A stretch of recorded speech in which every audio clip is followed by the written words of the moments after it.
공무원연금의 주요 이슈와 정책 과제. 다음으로 공무원연금의 주요 이슈와 정책 과제에 대해 살펴보도록 하겠습니다. 먼저 공무원연금의 주요 이슈에 대해 알아볼까요? 공무원연금의 주요 이슈로 공무원연금 보전금 증가와 공무원연금 충당부채, 국민연금과의 형평성에 대해 이야기해보도록 하겠습니다. 첫 번째로 공무원연금 보전금 증가에 대해 살펴보겠습니다. 공무원연금 제도가 장기적으로 지속 가능한 제도로 유지되기 위해서는 재정 안정성 확보가 무엇보다 중요합니다. 매년 연금 수지 부족분을 충당하는 정부 보전금이 계속 늘어나면 정부에도 재정적으로 부담이 될 뿐만 아니라 국민연금과의 형평성 논란이 더욱 커질 것입니다. 따라서 지속 가능한 제도를 유지해 나가기 위해서는 재정 안정성 확보는 필수 요소로 할 수 있습니다. 60년대에 도입된 공무원연금은 제도의 성숙에 따라 점차 지출이 증가하기 시작했고 수지 부족액에 대한 정부의 지원금, 즉 보전금의 규모도 제도가 도입된 2000년 이후 지속적으로 증가해왔습니다. 연금 재정이 이처럼 지속적으로 악화되는 주요 원인은 고령화와 연금제도 성숙에 따른 연금 수급자의 누적 및 부양률의 상승인데요. 부양률이란 연금 수급자 수를 현직 공무원 수로 나눈 값으로 현재 약 40%에서 장기적으로는 80% 수준까지 올라갈 것으로 예상됩니다. 즉, 현재는 재직자 100명이 수급자 40명을 부양하고 있다면 장기적으로 재직자 100명이 수급자 80명을 부양해야 한다는 것을 의미합니다. 두 번째로 공무원연금 충당 부채에 대해 살펴보겠습니다. 연금 충당 부채란 미래에 국가가 지급해야 할 총 연금액의 현재 가치를 의미하는데요. 충당 부채는 수급자의 향후 연금과 재직자가 미래 퇴직 후 수급할 연금 급여액 중 지금까지 근무로 발생한 부분의 금액으로 계산됩니다. 국가회계법 제정과 함께 발생주의 회계가 도입됨에 따라 2011 회계연도부터 공무원연금의 충당부채를 매년 산정하여 국회에 제출하는 것이 의무화되었습니다. 그러나 현재 매년 발표하고 있는 연금 충당부채액은 미래 장기간에 걸쳐 지출될 금액으로 확정적 채무와 같이 당장 국민 부담이 증가하는 것은 아니며 공무원의 기여금과 사용자인 정부 부담금 등 향후 연금 수입은 고려하지 않고 지출액만 추정한 것이므로 충당 부채만큼 연금기금이 적립되어 있지 않다고 하여 공무원 연금 재정이 불안하다고 볼 수는 없습니다. 다음으로 국민연금과의 형평성에 대해 이야기해 보겠습니다. 공무원 연금과 국민연금의 연금액 수준 등이 차이가 나는 것을 두고 형평성에 어긋난다는 주장이 있는데요.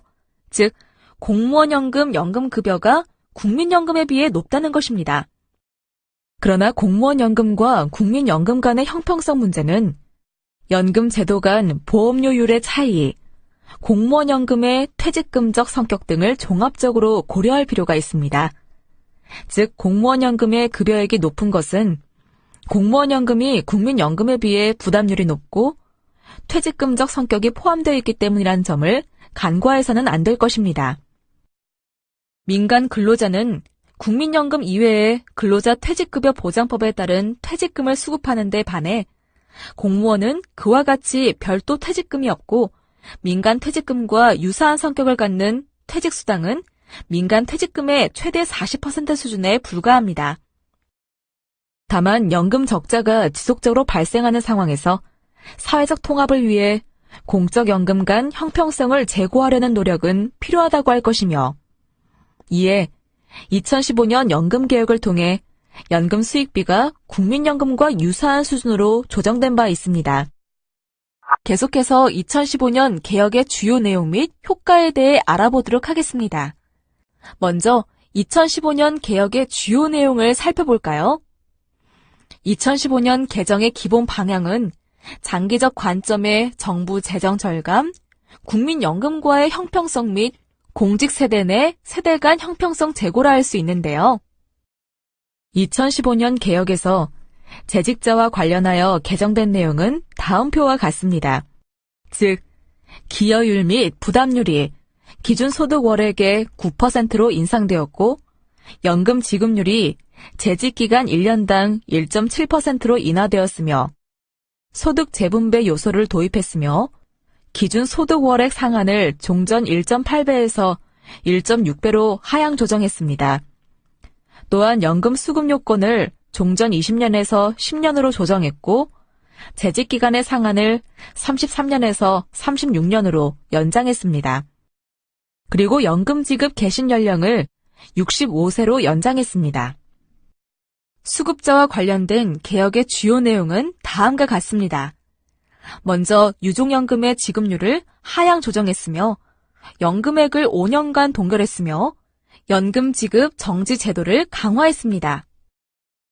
기타 사회보장수급권 강화와 관련하여서는 분할연금제를 도입하여 혼인기간 5년 이상자 이혼 시 해당 기간의 연금을 2분의 1 분할하여 지급하도록 하였고 비공무상 장애연금을 도입하여 비공무상 장애로 퇴직 시 공무상 장애연금액의 2분의 1 수준을 지급하도록 하였습니다. 그럼 2015년 개혁에 어떤 성과를 거두었는지 알아볼까요? 먼저 2015년 개혁으로 공무원 연금에 대한 국민 부담이 대폭 경감되었습니다.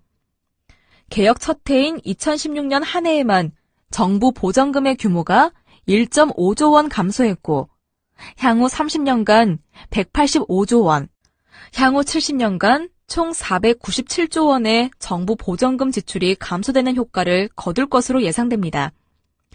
또한 국민연금과의 수익비 균형을 맞추어 공적연금 간 실질적인 형평성을 제고했습니다.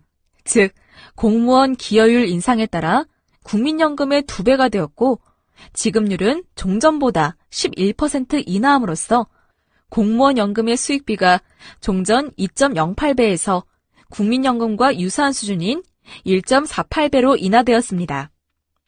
이와 더불어 근본 개혁은 공무원 연금을 둘러싼 이해 당사자 간의 대화와 양보를 통해 사회적 합의를 도출해 국가적인 갈등 과제를 해결했다는 점에서 의미를 가집니다.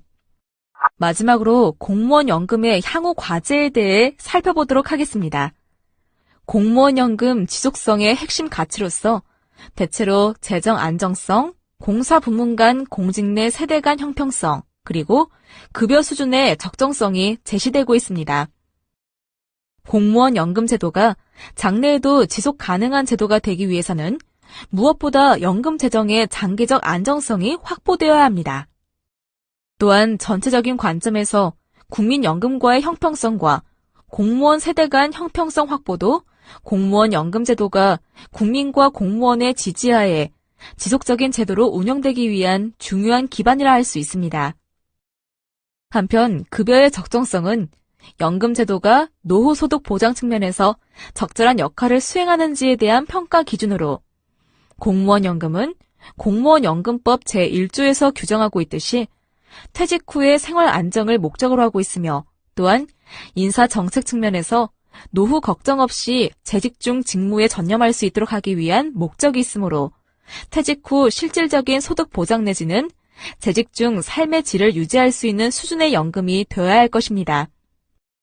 이러한 재정의 안정성, 연금의 형평성, 그리고 급여의 적정성 등 공무원 연금의 장기적인 유지 발전을 위한 핵심 가치들은 서로 상반될 수 있는 성격을 가지고 있습니다.